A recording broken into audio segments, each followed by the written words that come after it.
Sports Spotlight YouTube channel is getting going right now, and we are going to get into the madness. In a little bit, Manny from Kansas City is going to be joining me, and we're going to dive into the Final Four games that happened, the Elite Eight games that happened last Sunday that we missed.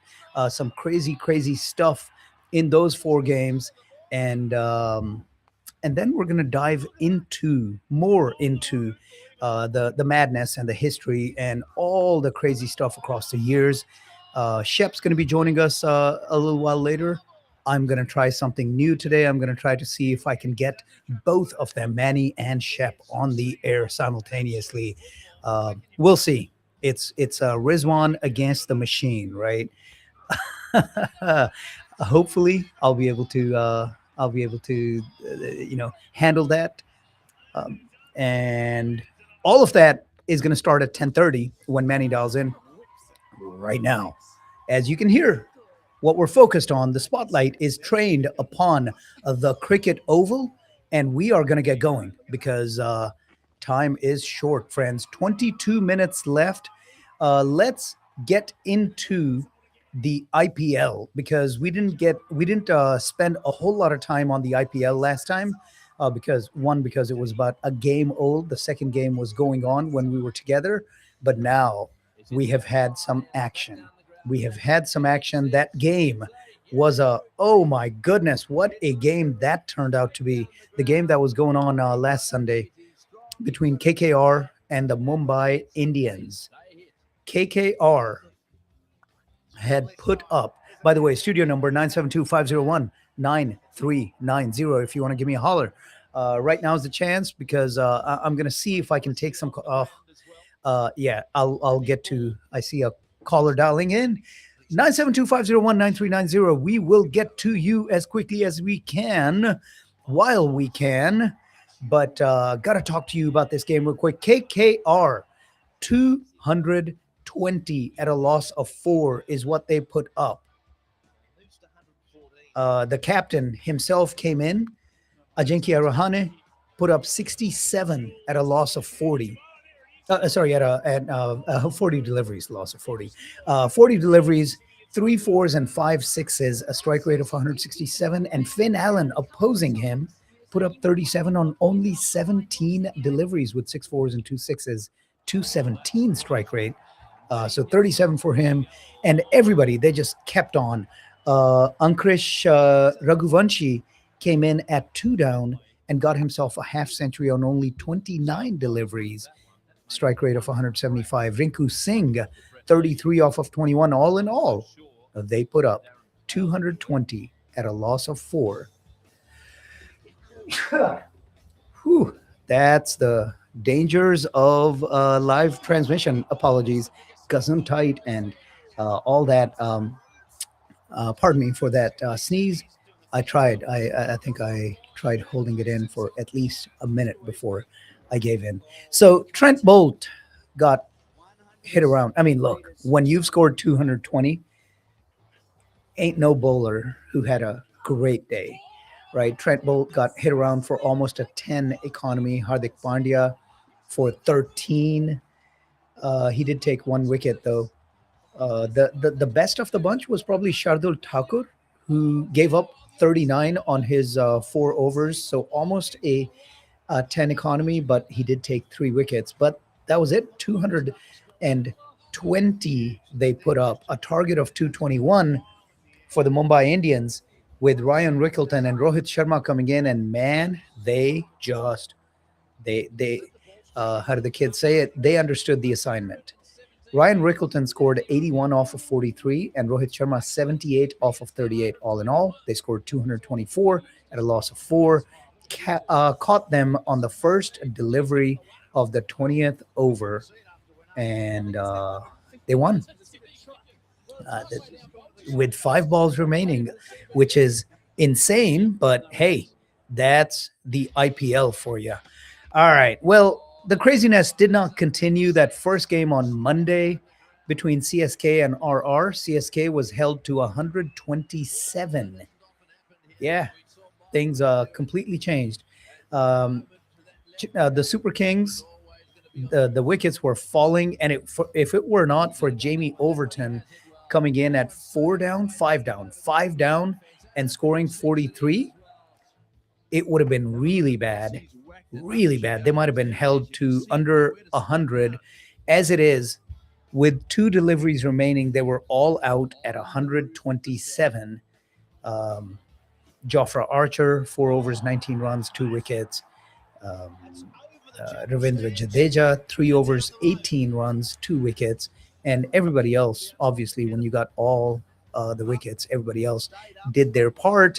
And that left things very, very easy for Rajasthan Royals, who, starting off at the top, Jaiswal and Vaibhav Suryavanshi, oof, had himself a 17 ball 52. Yeah.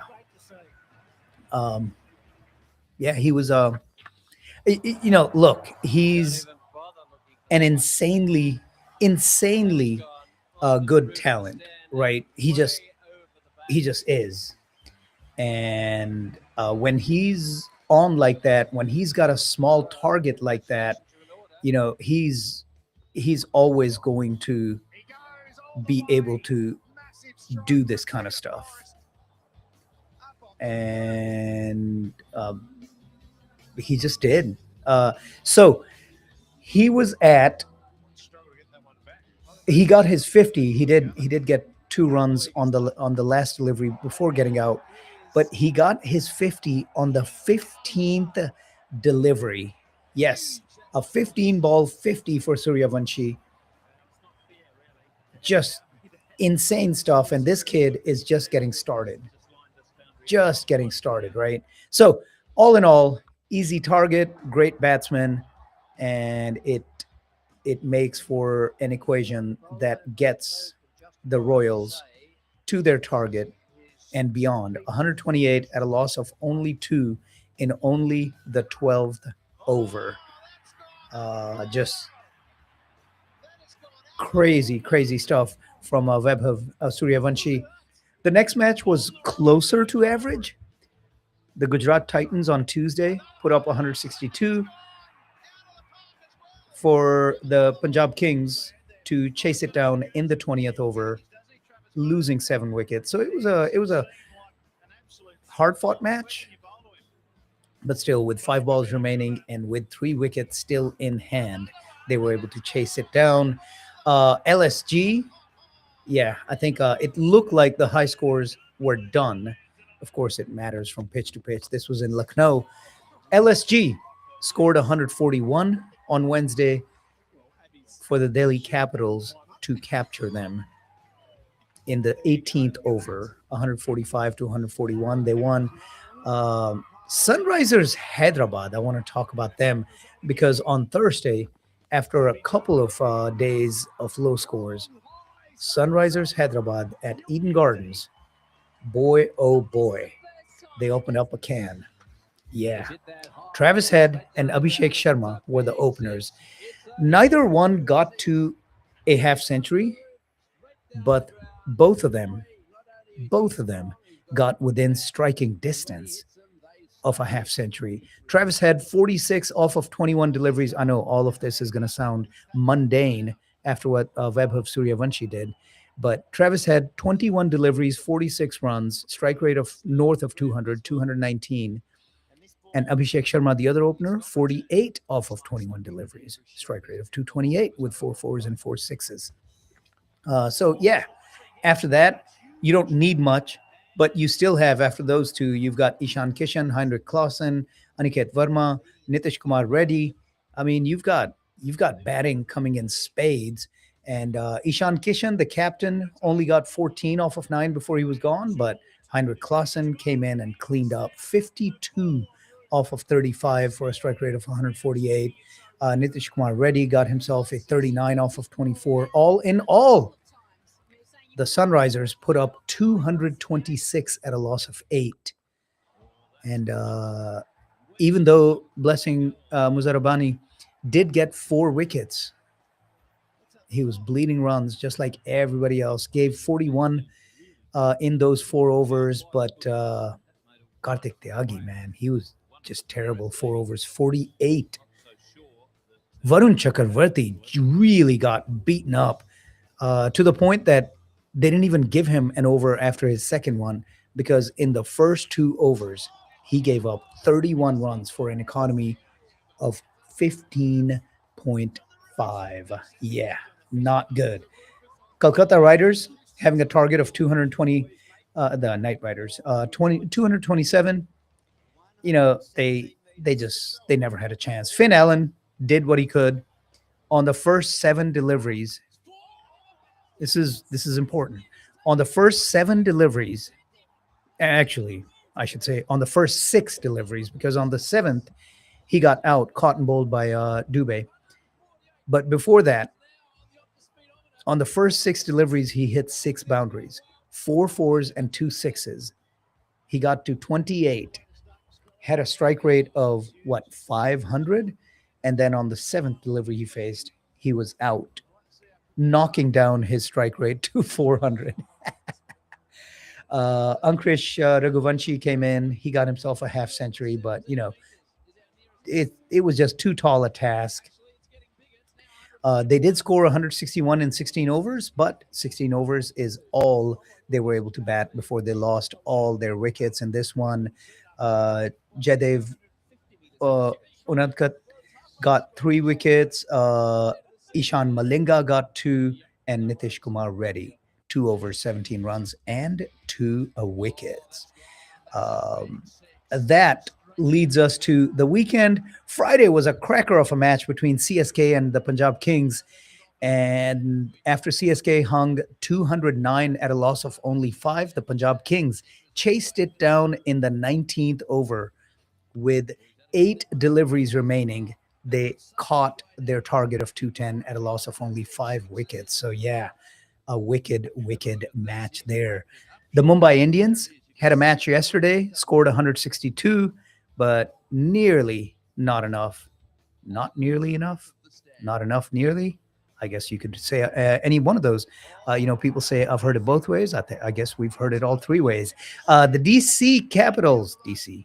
Delhi Capitals, chased it down in the 19th over. First delivery of the 19th over, 164 at a loss of only 4 to win that one by 6 wickets with 11 deliveries remaining. And then that second match yesterday was another cracker of a match. It was the Ahmedabad pitch. You knew there were going to be some runs there, and Rajasthan Royals put up 210 at a loss of 6. And the Gujarat Titans, man, they gave it their all. They tried. This was a great match. If you have no dog in the fight, if you just want to enjoy cricket, this was a great match. For the Royals, the top of the order just did all the damage. Generally, in a T20, if you're going to break 200, generally your top of the order is going to be doing the damage. Yashasvi Jaiswal scored 55 off of 36. Suryavanshi scored 31 off of 18, Vaibhav, before he was gone. But Dhruv Jurel came in, the keeper, scoring 75 off of 42, and a little bit of more contribution from everybody else. Shimron Hetmeyer had a good cameo toward the end, 18 off of 8 deliveries with 1 4 and 2 6s, 225 strike rate before he was gone. All in all, they scored 210. 210. And the Gujarat Titans, with a target of 211, got things going, got things cooking. Sai Sudarshan, 73 off of 44 as an opener. Kumar Kushagra opposite him didn't do much, 18 off of 14, but he was trying to rotate the strike. Once he got out, Joss Butler came in, and he got 26 off of 14 before he was done, and then things started going south. Glenn Phillips out on 3 off of 4. Washington Sundar, 4 off of 2. Rahul Tewatia, 12 off of 6. At the end, Rashid Khan and Rabada tried to do something, but when you're depending on your bowlers to try to bail you out, I mean, these are not your average run-of-the-mill bowlers, but still, when you're depending on your bowlers to bail you out, you can't really count on it. But man, they almost did it. Ooh. Rashid Khan got 24 off of 16 with three fours. Rabada got 23 off of 16 with two sixes and a four. All in all, it was a lot closer than you would think, because after the 18th over, they scored 15 in that 18th over, and they just needed 15 from 12 deliveries. But that's what happens when you have no wickets, right, in hand. They needed 15 off of 12. Very doable, especially in an IPL match. But Archer had an over remaining, and he came in with some good bowling, not giving up any boundaries after some serious damage by Rabada and Rashid Khan. And in that pivotal 19th over, Archer held them to only 4 runs, leaving them at needing 11 off the last 6 deliveries, where Deshpande came in. And again, no boundaries. And then eventually Rashid Khan tried going to the fence, but ended up hitting it to Archer on that delivery by Deshpande. And he was gone. They needed 7 off the last one, and just not enough. They didn't win anything. They didn't get anything. Ended up losing by 6. But man, oh man, they made him sweat. And the last match that has completed the 10th match of this IPL,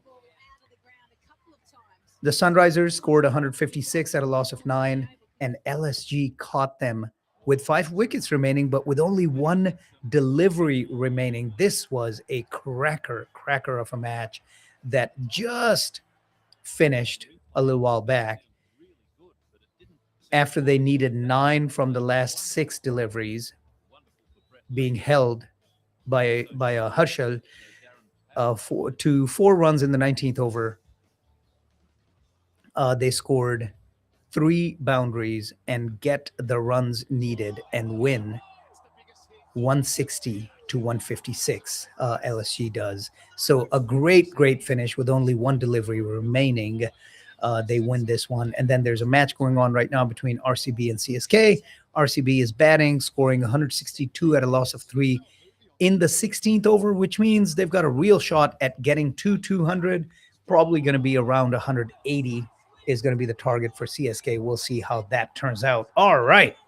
That is that. Folks, got to remind you, if you just tuned in, got to remind you again, not only can you catch us on radioazad.us, not only can you catch us on our apps, which are available for iOS and Android devices, not only can you catch the Sports Spotlight on our YouTube channel, now here in the DFW area, you can catch all things Radio Azad on an FM frequency 107.9 HD4 frequency on your HD radios. You can catch us.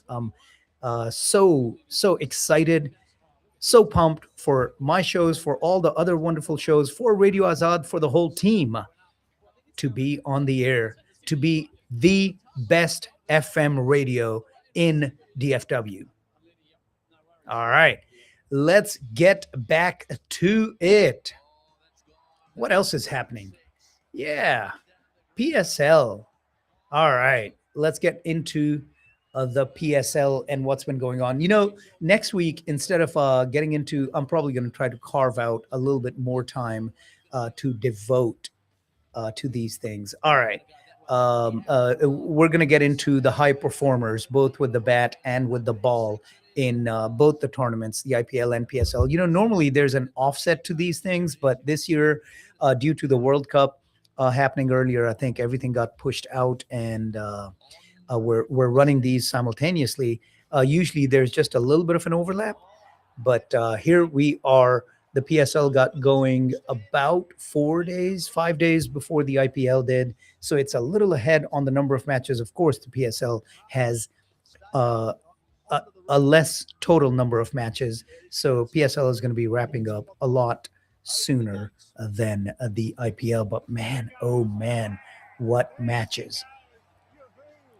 We talked about that Rawalpindi and Peshawar Zalmi match that we had, 218 to 214, almost an IPL level match.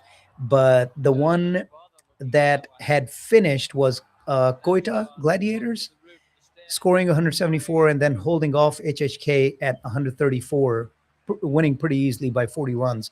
The second match that was happening at that point, the Lahore Qalandars were held to 128 at a loss of 9, and Karachi Kings chased it down.